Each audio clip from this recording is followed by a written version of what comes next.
All right. We are live. What is going on, everybody? Welcome to the pregame show. Detroit Lions, Green Bay Packers, Ford Field, December football. I am your host, Tyler, by myself for this one, but we will have Malcolm on the post-game show. All right, guys. So we got a big game today. Thursday night football, back-to-back Thursdays for the Detroit Lions, playing on Thanksgiving last week, getting that dub, improving their record to 11-1. And now you got the Green Bay Packers coming to your place Thursday night football. Big game. There's a lot on the line for both these teams. For the Packers still having, some NFC North, wants to win the division. This is a very big game if they do want to accomplish that. And then for the Lions, holding that number one spot in the NFC and in the NFC North, which they've done a very good job, but a lot could change very quickly in this league. And now we're getting into December, which is very, very important. December is the most important time before January. Like, this is where we're ramping up. We had that taste last year. We made the playoffs, got to the NFC Championship. And now we're approaching that point of the season again where, this really ramps up. And for the Detroit Lions, you got a very, very tough schedule ahead of you, starting this Thursday game versus the Green Bay Packers, and then you have this little mini bye afterwards, and then you have the Buffalo Bills coming to your place next Sunday. So a lot of important things is going on. So let's just get right into it. Let's do the inactive report for both these teams. I'll start off with the Green Bay Packers, who are missing some crucial pieces as well.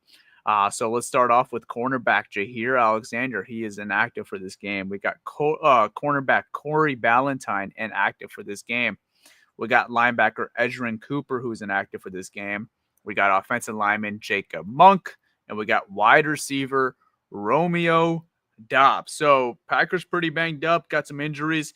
But now let's get to the other side, and let's talk about the Detroit Lions injury report, which is very, very lengthy, and we're going to really take a deep dive into this before we get into this game, but let's get into it. So cornerback Emmanuel Mosley is a healthy scratch. He is inactive. Offensive lineman Giovanni Manu, that's a healthy scratch. And then offensive lineman Coyote Oshika. Okay, those were expected. Those are healthy scratches. Now let's get into the injuries who are going to miss this game because of injuries. Left tackle Taylor Decker is not going to be active for this game, missing his second consecutive game after getting hurt in that Indianapolis game. We got defensive lineman Levi Onwuzurike, who got hurt last week on Thanksgiving. We got defensive lineman Josh Pascal, who also got hurt on Thanksgiving. And then another defensive lineman, DJ Reader, who is also inactive for this game. So the positive news is Carlton Davis is good to go. He will be playing for the Detroit Lions today, and he will be starting. So that's good news. But, man, oh, man, this defensive line is really, really banged up right now, and you're going to see a lot of new faces. But let's start off with the Detroit Lions offense before we get into this defense and talk about all these injuries in this game. So Lions offense, what do they have to do well today to beat the Green Bay Packers and have some success? So going back to the matchup when they played the Packers just last month at Lambeau Field, granted, very yucky game. Weather was not ideal. They're damn near playing in a monsoon, where compared to today, you got a controlled environment. You're playing in a dome. So there won't be any funky weather games going on for the Detroit Lions and Packers for this game, right? I think it's as simple as this. We say it every single week, but it's very true. And, they're going to have some challenges this week because the Packers do have a very good run defense, but you have to establish this run game really, really early. When we see the Lions offense have some success, it comes from this running game. It comes from your two-headed monsters, Jahmyr Gibbs, David Montgomery. You got to get those guys involved really early, and you got to establish that run game. And it's like I said, it's not going to be necessarily ideal because the Packers' run defense has been very stout the last month, I would say. They have been prone, though, this season when they play a dominant back, going back to some of their previous matches, playing the Houston Texans first specifically, who has a dominant back in Joe Mixon. They had a difficult time with a guy like that. But throughout this past month, they have had some difficulties, or they've had some strengths of stopping the run. My fault.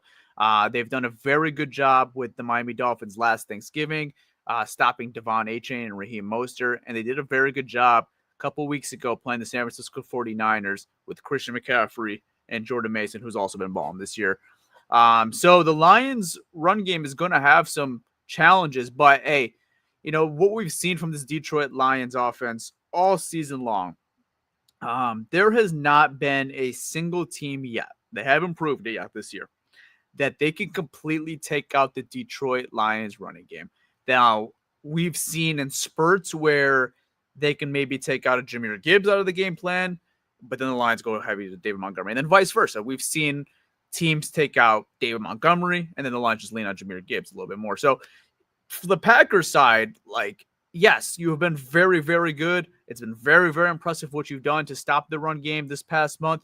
But I just think this Detroit Lions run game is a whole different animal when we compare it to the other teams in the league. Like when you start talking about what Jahmyr Gibbs and what David Montgomery have accomplished this year, I mean, it's one of the greatest running back duos we've ever seen, not just here in Detroit, but ever. So, it's a tough task for the Green Bay Packers, who, like I said, had a very impressive run at stopping the run. But for the Detroit Lions, you have to look at it and say, hey, man, I know they've done a very good job, but this is our strength. Our strength is getting that running game going. Then once we get that running game going, Jared Goff gets more comfortable. We could open up that play action game. We could start getting Amon-Ra St. Brown involved. We could start getting Sam Laporte involved. We could start getting Jameson Williams involved. And then it all opens up. Something the Lions did not have in that last matchup when they played the Green Bay Packers because he was suspended at the time was Jameson Williams. So you have him now in this game. And I know I said we're going to talk about this defense, but very quickly, with what you're dealing on defense with all of these injuries, especially to your defensive line, you're going to really need a very, very clean offensive performance. Keeping the Packers off the field is ideal. Having long, sustainable drives and long drives that end with touchdowns. 3 points are great, but you need touchdowns in this game. Something the Lions had to settle for last week was field goals a lot of times. Just not converting in the red zone.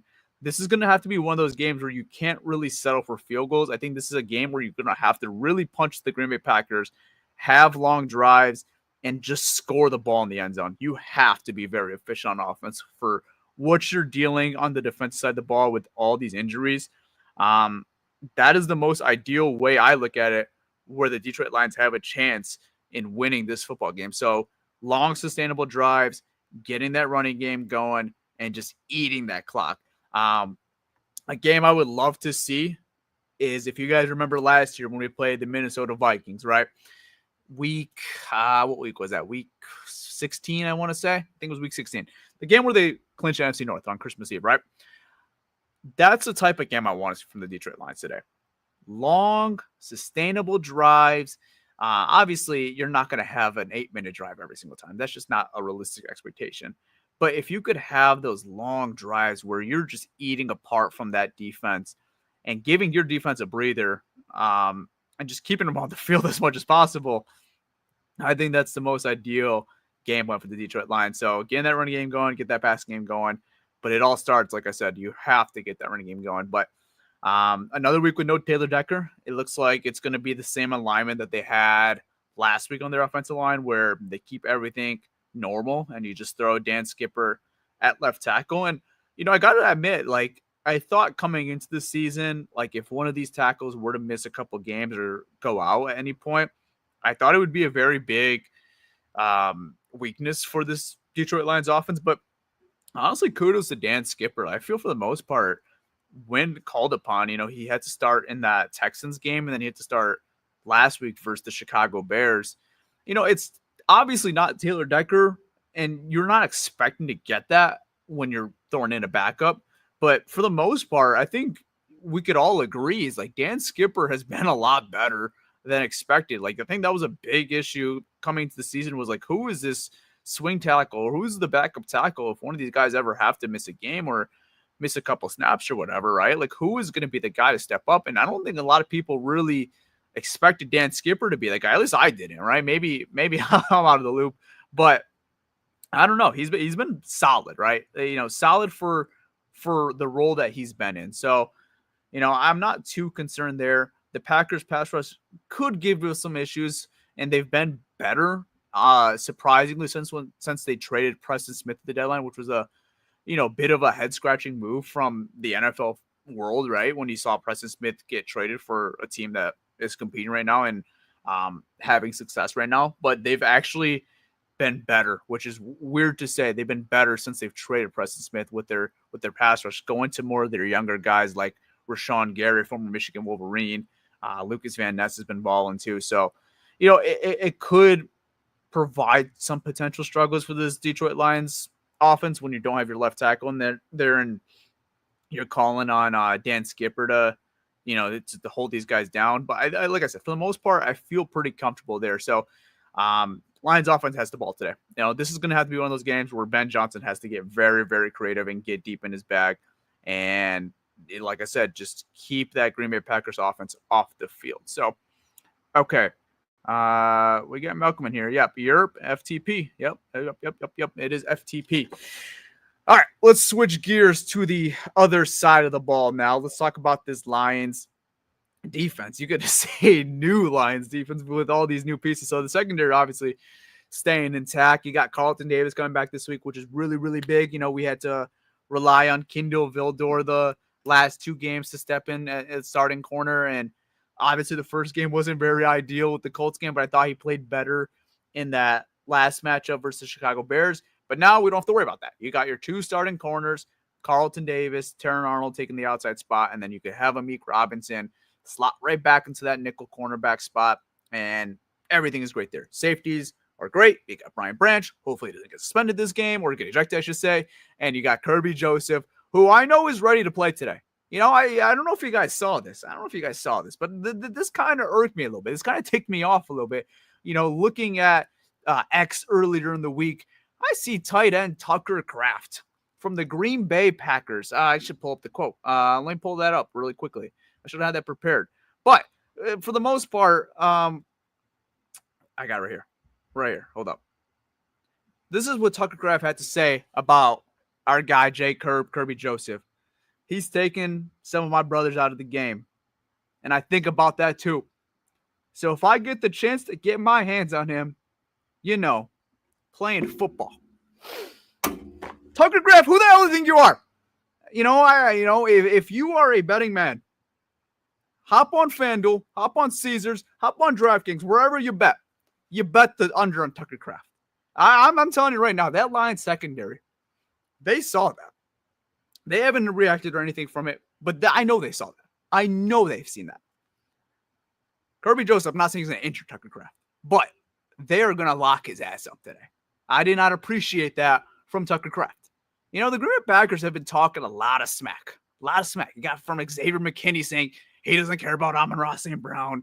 You got Tucker Kraft talking smack about Kirby Joseph. No, we're not doing this. So hammer the Tucker Kraft under in his receiving yards. I'm telling you right now, like that is as free as it gets. And if I'm wrong, I'll admit it post game. But I don't see it happening. This is getting personal between the Green Bay Packers. FTP. Okay. Let's talk about the new pieces that we got here now on this Lions defense. Talked about this secondary.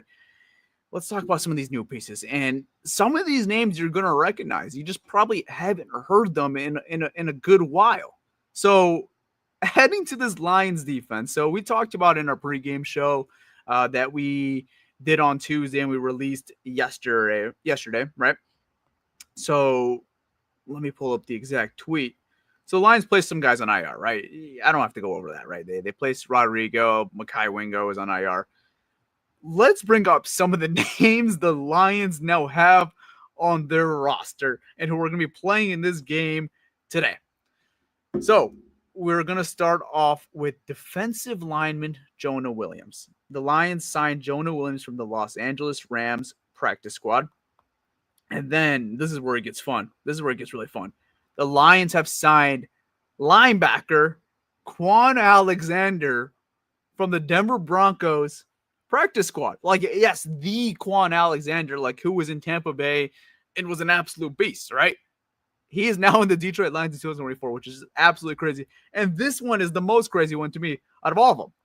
Safety, defensive back, who's I think going to play linebacker here, Jamal Adams Prez is on the Detroit Lions, who signed Sunday and now is making his debut today on Thursday Night Football. Less than a week of preparation. Probably nothing crazy in practice this week either way, because it's a normal week because they played on Thursday. But like I assume the Lions didn't go too crazy in practice, so the Lions have added linebacker Quan Alexander and have added defensive back Jamal Adams to this defense, and they are both making their debuts tonight versus the Green Bay Packers. So that is going to be very interesting, just from a name perspective, right? Like those are names we have heard about, and we've seen them be all pros in this league. We've seen them be studs in this league, and now they're on the Detroit Lions. Hey, maybe it's a little past from their prime, but regardless of the fact, this is going to be interesting. Just from the name value alone, this is going to be interesting. Just from hearing Jamal Adams and hearing Quan Alexander. Now, we've heard it pretty much since the Hudson injury. Next man up. Next man up. This is going to be really interesting because the Lions have been able to mask these injuries actually pretty well. They have had to place 13 guys on their defense on injury reserve, which is just a crazy number. I think the second closest number of team that has placed guys on injury reserve is 7. I think that's the second closest team in the NFL right now that has placed guys on IR from their defense. The Lions have placed 13 guys on injury reserve. There's 13 players from the defensive side of the ball on injury reserve right now. So the whole next man up thing, it might sound corny, it might sound cliche, but for the most part, the Lions defense has done actually a very, very good job at masking these problems and these injuries to key players, man. Like, I just went over it really quickly. Like, the defensive line that you came into the season expecting, outside of like a Lee McNeil and Broderick Martin, maybe, they are not playing in this game today. Aiden Hutchinson's not playing this game. Marcus Davenport is not playing this game. DJ Reader's not playing this game. Levi Onwuzurike is not playing this game. Josh Pascal's not playing in this game. So you're really relying on guys that you didn't really have much expectations for, are now thrusted into a big role.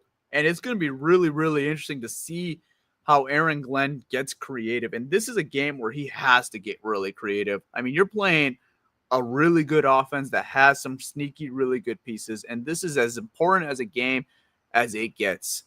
I'm interested to see, how does this Lions run defense look? Because one thing we've seen from an Aaron Glenn led defense since he's been here, for the most part, I would say since 2022 when they really turned this ship around, right? One thing the Detroit Lions have been really, really good about and really stout about is their run defense. And it's not even when they had the greatest talent. Like, they were throwing out Benito Jones as a starter for a very long time, and they were still a really good run defense. But I'm interested to see how it looks today because you're missing a lot. Josh Pascal, who is just one of a guy who's been very consistent, right, at setting the edge. The pass rush is still, I would say, a work in progress. It's definitely gotten better. But as far as him in the running game, he is phenomenal. So you're not having that. DJ Reader goes unspoken what he offers in that run defense. I mean, that's why they signed him. I mean, he is one of the best nose tackles in the NFL. And now you don't have either of those guys in this game. And then you also have to factor, you don't have Levi Onwuzurike in this game. So you're missing a lot right now from guys that you have counted on all season long to stop the run. And you don't have him in this game. And you're playing a guy who is playing the best football probably in his career right now, and that's Josh Jacobs. So I'm really interested and curious to see how this Lions run defense reacts to not having their main guys. And now you're, asking guys that have either just gotten here or guys that just have not played a lot, how are they going to react to this? Ali McNeil, I mean, this is a game where he has to really, really step up and really take over. He's one of the glue guys, and obviously he's missing his surrounding cast around him, but he has to really, really take over in this game and be a dominant force on the defensive line. Going off some tweets from the Lions beat writers looking at the pregame warmups, it looks like they are going to line up Broderick Martin as a starter. It looks like Broderick Martin is going to slide in for DJ Reader. And like I said, that's going to be interesting. Obviously, he's a guy that they viewed very highly. They drafted him in the 3rd round. He was a work in progress, came from a small school, right? But now this is his opportunity. This is his opportunity to really step up and make a name for himself. So I would expect a lot of Broderick Martin out there. And another guy I expect a lot out of is Jonah Williams, a guy they just recently signed from the LA Rams practice squad. I'm not too familiar if Brad Holmes was there when they acquired Jonah Williams, but obviously it's a team that he's familiar with from a staff that he came from. So it's going to be interesting, man. It looks like from my quick research that I did on Jonah Williams, he kind of fits that Josh Pascal role where he's kind of like a tweener where you could stick him at edge, you could stick him inside, wherever you really want to do with him. And his main focus is setting the edge and stopping the run. So I expect to see a roll out of him. I know it's short notice. They just got him, I believe, on Saturday. And now you're asking him to have a pretty solid role in this game. It's going to be really interesting. And then obviously with the linebacking core, right? You already suffered an injury with Alex Anzalone. He was out for a couple months, right? Who is dealing with the forearm injury, and he's on injury reserve. And you asked Belker Rodriguez, who's a guy you're comfortable asking to step into that role, right? Because he's started in this league before and has been comfortable. You don't have either of those guys anymore. Obviously, I don't want to go back to way back, but we lost Derek Barnes as well. So now you're really asking from your linebacking core. Jack Campbell obviously has been a glue guy, has had a phenomenal season, and you expect a lot of big things out of him. But now the guys around him really have to step up. And I'm interested to see who is going to be the starting linebacker alongside Jack Campbell. Is it going to be a guy, Ben Neiman, who made the team? Are they going to go to a guy like Quan Alexander, who they just picked up Saturday? Or Jamal Adams, who has been working out as a linebacker? Like, who is it going to be? It's going to be really interesting. I'm expecting a committee of guys. I don't think it's going to be just one guy. Like, Jack Campbell probably gets 100% of the snaps or close to it at least. And then I think you're going to mix in a lot of these other guys like Jamal Adams, Quan Alexander, Ben Neiman. I'm probably missing someone else. Ezekiel Turner, who took over for Reese Maben. We've seen him get a little more snaps on this defense recently. So it's going to be really interesting. And then, like I said, on the defensive line, at the edges, losing Pascal and Onwuzurike was a tweener. You're really going to be counting on guys like Zadarius Smith, who you acquired at the deadline. He has to have a really big game versus his former team today. And then Al-Quadin Muhammad, he's a guy who was an unsung hero last week, right, on Thanksgiving, making some really, really big plays. He's been with the team now for a couple months. They're going to ask a big role out of him, I believe, today as well. So, it's all hands on deck, man. It's everything you got. I think all these guys on defense are going to get involved in some way, some capacity. And it's going to be very, very interesting to see how Aaron Glenn does get creative with these guys. He's been phenomenal all year getting his guys ready to go for each and every single game, even with all the adversity he's dealt with all season long with all the injuries. And this is do or die now. You really have to get something out of these guys. And this is a really big task for Aaron Glenn. So I'm very interested and curious to see how it goes. So, all right, that's enough yet for me. Let's do some quick lines predictions, and then we'll do our locks of the week. And then I'm going to head out of here, and we're going to watch this game because we're about to get going in just a couple minutes. So, all right, let's start off with Lions pick. So the Lions are 3.5-point favorites in this game versus the Green Bay Packers. Let's start off with my pick. I have it right here. So I have the Lions winning this game, but I do not have them covering. I think it'll be very close to the spread. So if I was a betting man, I would not put Lions spread. I would bet the money line if you're going to bet on it. So I got the Lions winning this game 31-28. Very, very close game. So Packers covered, Lions win. Let's go to Malcolm. He's got Lions also winning this game, but he's got them covering. He's got the Lions winning 35-28. His bold prediction is Brian Branch goes off tonight and gets a pick six, a sack, and forces a fumble, which he will also recover. Okay, very, very bold. All right, and we got Pierre's prediction, who is in the building at Ford Field. He also has the Lions winning and also covering as well. He is taking the Lions to win this game 34-28. And we got another bold-ass prediction. Penei Sewell throws a touchdown pass, which there was some video evidence that he was practicing that early this week in practice. So he was throwing the ball. So let's see if Pierre's prediction actually comes into fruition. We saw him as a running back last week. Will he throw the ball this week? Who knows? That guy can do anything. He's a unicorn. All right. Locks of the week. I believe I had the standings right here. Let me pull it up right now. What is going on? Hold up. I got it right here. All right. So records for locks of the week. Me and Pierre are both in first place with an 8-3 record. Very respectful. And Malcolm's at the bottom with a 5-4-2 record. So let's start off with Malcolm, who had the first pick this week.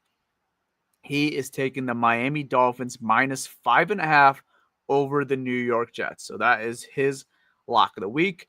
Put a little caution there. The record's not great, so we'll see what happens. All right. I had the second pick. This was a tough week to pick a lock of the week, but I'm taking the Atlanta Falcons +5.5 over the Minnesota Vikings. One, that'd be very good for the Detroit Lions. And two, Kirk Cousins' revenge game. I'm feeling it. Maybe they don't win outright, but they're going to cover. So 5.5 is a lot of points. I'll take the Falcons +5.5 over Mini. And then we got Pierre taking Tampa Bay Buccaneers -6.5 versus the Vegas Raiders is his bolt or his lock of the week. So there you guys go. I hope you guys all enjoyed. We got one more comment. What is that? I don't. What was my bold prediction? I didn't say one, huh? All right, bold prediction. Is it bold to say I think Jake Bates kicks a game-winning field goal today?